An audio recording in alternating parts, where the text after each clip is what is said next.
Hey, so it is Jackson Thomas here, and I just wanted to say thank you again for getting pre-approved with me. I'm excited to build a relationship with you. So I not only want to get you into debt, but I'll also want to help you build wealth. And so one of the things I want to do in this video is just give you some tips to consider as you not only are going through the process of buying a home, closing on a home, but also after you get into a home, how you can use both real estate and other mechanisms to build your wealth. And so I hope you enjoy this video. I hope it provides value to you. It is a 4-step wealth accumulation plan that was taught to me by my mentor, Rick Ruby, who's one of the more wealthy individuals I know. And so my hope is to pass this knowledge along to you. And so if you'll give me about a minute of your time, I believe this is going to be incredibly valuable to you. So number one, which is kind of where I come into play, is you can build wealth through real estate. And if you hear nothing else in my video, this would be the thing I would ask you to listen to, is you can get a 20% annual rate of return on your money, guaranteed in real estate. Okay. Now you could go invest in crypto. You could go invest in the stock market, you buy like crazy investments, gold, whatever you want. What are you going to find that's going to get a 20% rate of return outside of real estate? It's very difficult to find. So let me walk you through this example. It might even apply to your specific scenario. Let's say you're buying a home for 300,000. Let's say you put 10% down. Okay. So your investment is $30,000. Okay. Now, historically, throughout America's history, good real estate has gone up 3% a year. If you just look back at the data. Okay. Now let's say you're a little more of a naysayer. You're like, hey, Jackson, I don't think real estate's going to go up. I think we are going to hit a bubble or whatever it may be. So let's be super conservative. Let's say your home in value only goes up 2% a year. Now here in Dallas, we've been averaging like almost 10% for a decade. It's kind of crazy. But it can't go on forever, maybe you say. And so let's say 2%. So if we just assume 2% appreciation for 5 years, 2% appreciation for 5 years equals a 10% total rate of appreciation, meaning that your value has gone up 10%. Well, if the value of your home has gone up 10% and you bought it for 300,000, that means you could then sell it for 330,000 in 5 years. Now, the return on your investment is 100%. You invested 30,000, you made 30,000. That's 100% rate of return.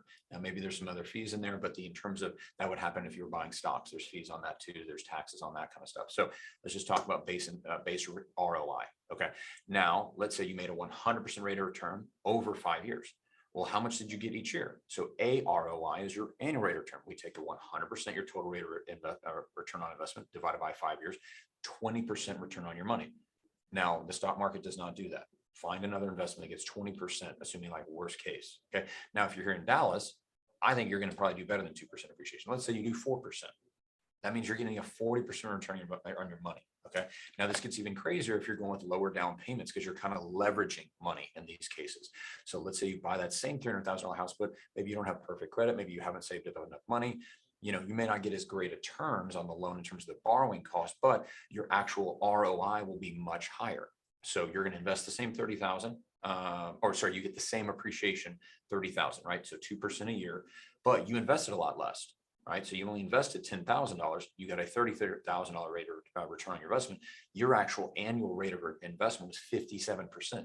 So my kind of point here is, especially we head into a rising interest rate environment, is that no matter what the interest rate is, primary residential real estate is your best investment. That's why it's usually a good idea to maybe try to shoot for 3 times your annual salary.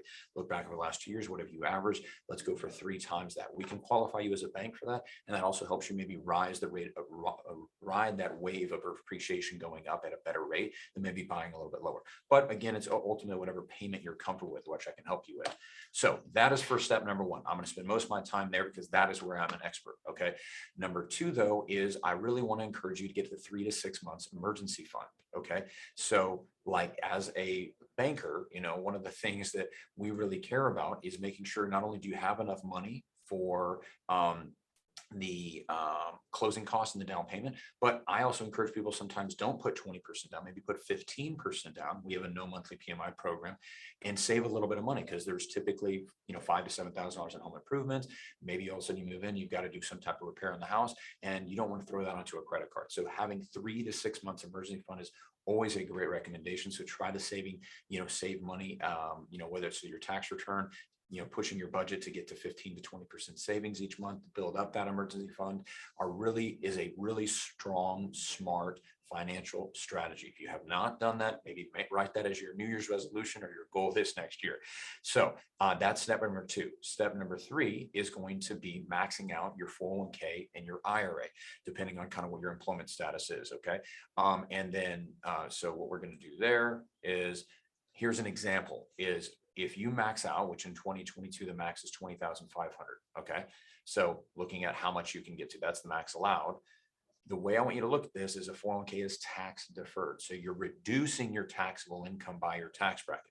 So even if you invest in your 401k and you don't make a dime, let's say you invest in a 401k and the mutual fund that you picked does nothing. It makes no money that year.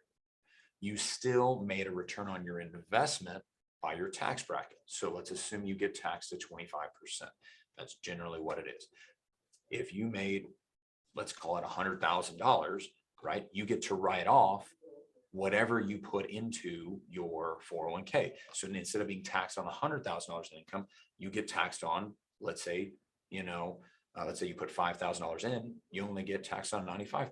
So you're going to get a rate of return. So if you do max out your 401k, you are going to, in essence, get a return of $5,125 because you're paying less in taxes. Your taxable income goes down. So then if you throw that on top of, like, the S&P 500 has averaged 9% for the last 25 years, you're going to all of a sudden get maybe 25% rate of return because of taxes, plus the 9% from S&P, you may be making 34. So your very, very first place to invest any money is always going to be in your 401k or your IRA. Okay, now you could do Roth or traditional. I'll let you talk to a financial advisor on kind of what makes the most sense for you. But if I can just in this video encourage you to, like, at least invest, I would consider it a success. All right, then last thing is so we talked about that, is number 4, getting into a position where you are financially stable enough to start investing in the stock market and putting 15 to 20% of your money each month into the stock market. I call it the 20% month money escalator. I've done this from Rick. If you save just $500 a month, that is $6,000 a year. Each of these scenarios are kind of run on assuming you make, you're saving 20% of your money. So even if you only make in the first scenario $30,000 a year, if you can find some way to save $500 a year, that would be $6,000 per year times 20 years. That means over a 20-year period of time, you put $120,000 invested. Okay, so now you could put that in your checking account or your savings account.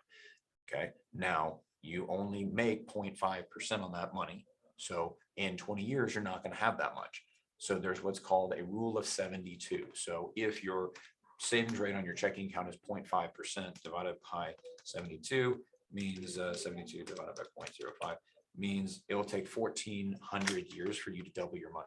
But if you're making 7% on your money, it doubles every 10 years. So it's just a rule of 72. Google it if you would like to learn more about it. But let's assume you make 7% on your money. You put in your 401k. Okay, let's go conservative. S&P is average 9%. Let's say maybe there's some fees in there. You average 7%.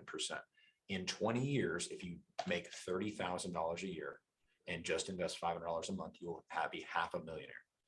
If you make $60,000 a year, which you probably do if you're qualifying for a house, you will be a millionaire in 20 years. 20 years. That is not that far away. Look at whatever age you are right now and think 20 years. Okay, I'm 39, I'll be 59. So I could be a millionaire in 20 years if I just save $1,000 a month. Now, if you get more aggressive and go to 2,000, now you can be a 2 million mega millionaire, multimillionaire, and again. So hopefully this just gives you some vision for what is possible out there. My name again is Jackson Thomas. Me and my team are excited to work with you. We're excited to be a resource to you. We have some great contacts as financial advisors, CPAs, and real estate agents who would be able to further answer your questions. But my hope is you walk away knowing that an investment in primary residential real estate is a 20% annual guaranteed rate of return on your money. And I hope that we get the chance to continue to build our relationship. Thanks.